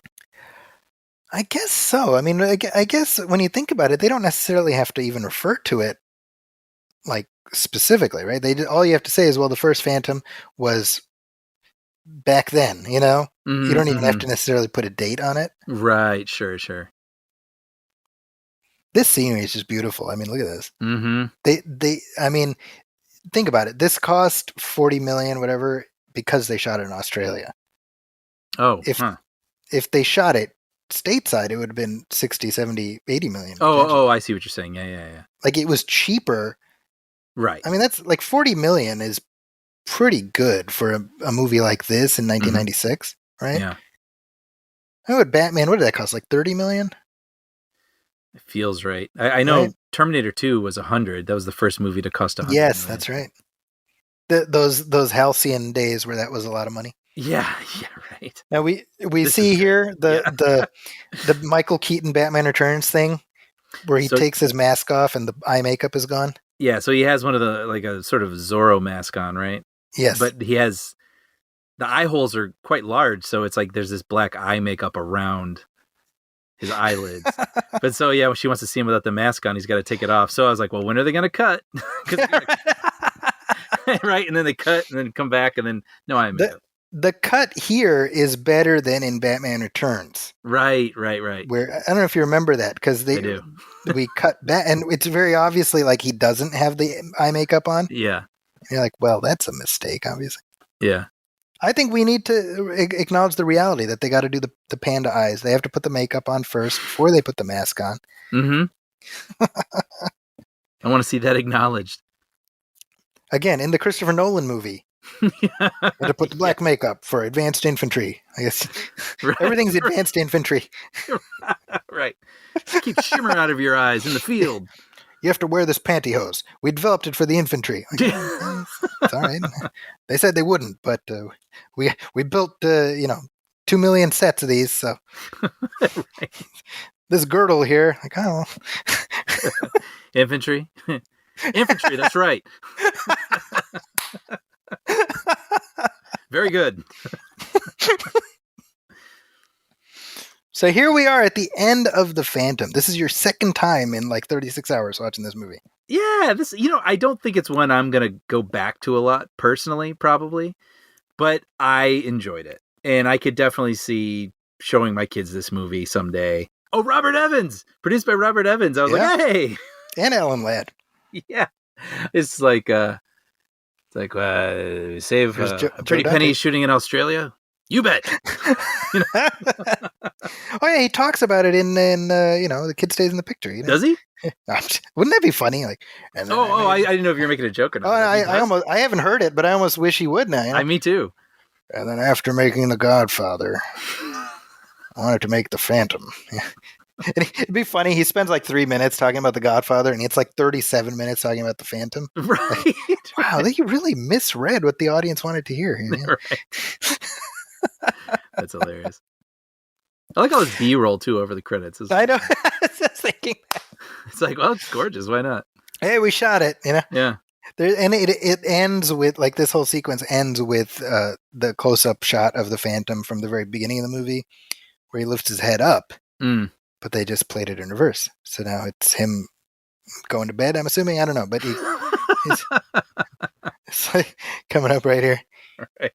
That'd be funny if it was him like going back to his cave and sitting on the couch and turns on TV. Like, and the credits just roll over that while he's just watching television for like 5.5 minutes. I was thinking it's him in his bathrobe, and he's like, what are you doing here? Movie's over. Right. See right here, look at this. All right, come on. Yeah, Robert Evans. Village Roadshow. They were around more back in the day, right? Yeah, right here. Look at it. Oh, here we go. And then he's going back to sleep. Nice. Like they just wound it back. That's the exact scene from the beginning. I love that you can see the camera wobbling, by the way. Did you see that? The little wobble while I they had did. this still? Like now it would just be like an image, right? I imagine. Right. It'd be easier to do digitally. That's interesting. I wonder why they did that. Yeah. I always wondered about that. Yeah. No, go ahead, Brian. Well, I was gonna say when they show like photographs in movies, or like not that someone's holding them, but just photographs. Like now it would just be like an actual JPEG you'd probably throw into the Avid, right, or whatnot. Right. But I worked on a film, and I remember there was a big black board, and they had the pictures glued to them, and they just took the camera and filmed all of them. It's just so cool how tactile it was. So you imagine here that they just film this belt buckle for 5 minutes while the credits go, and the camera jostles every now and then. People walking around, everyone's getting their frappuccinos or whatever. Yeah, it's kind of cool. No, we were talking about the marketing, and I don't know why I didn't mention this earlier, but I had a Phantom skull ring.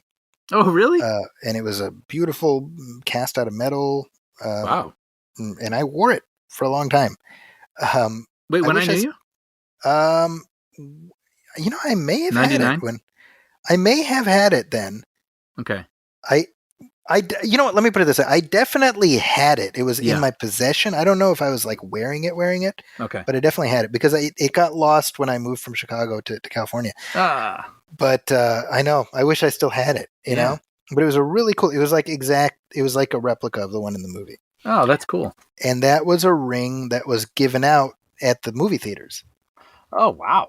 So it wasn't some like plastic piece of shit. It was like a real thing. I mean, it looked really nice, I bet Robert Evans was like, you know what the kids will enjoy? I always wanted a phantom ring when I was a kid. We'll give it to the kids of today. Doesn't it make sense that Robert Evans was one of the producers of this? Yes. Because he probably grew up with the Phantom. Yes. This is a fascinating little time capsule. Like I said, I will always have a deep well of affection for this, and it's been gratifying to become one of those movies that I share with my kids. This, The Rocketeer, and The Mask of Zorro are movies we end up revisiting quite a bit. Mm-hmm. So you were asking about The Shadow, and I'm kind of like, I don't know. The Mask of Zorro, without question. I think that's a movie that I can't imagine you wouldn't appreciate everything that movie does right. That I've seen, but it probably not since the 90s or whatever it was. That was, I remember when The Phantom came out, and this is before I was in the practice of looking at box office statistics on the internet or whatever. I don't even know if they were being posted. Nowadays, like, we know by Friday afternoon how movies. I know they're like, this is how much it's going to make this weekend. You're like, how do you know that? Exactly. Yeah. So back then it was you check Entertainment Weekly. Yeah, sure. Right. So if the movie came out on Friday, you would have to wait till the Entertainment Weekly a week from Monday. Right. To get, So I remember very distinctly walking to the Jewel Osco by my parents' house Monday, again, the 10 days after it came out. Yeah. And flipping to the box office page, and it's like Phantom in like 87th place or whatever it was. I mean, like, okay. Well. I love that 10 days later. Yeah. I think about that sometimes. I'm like, we had a lot more patience back then. We didn't know.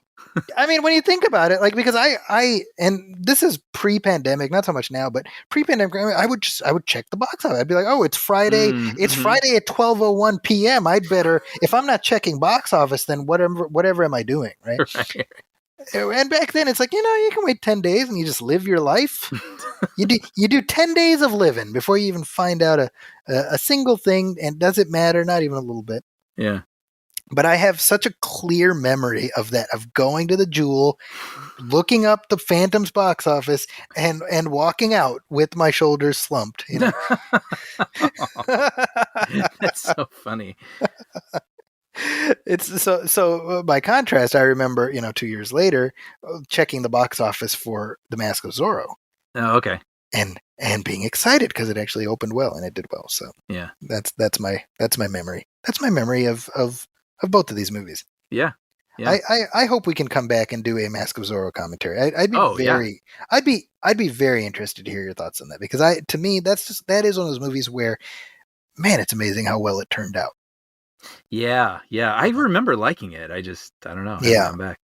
I mean, I was reading about how they wanted Sean Connery to be the older Zorro, and like Andy Garcia to be the younger Zorro, and you're like, I can see that, but I'm glad it didn't go that way. It worked out. Oh, Banderas, yeah, it's great. I mean, it's so perfect.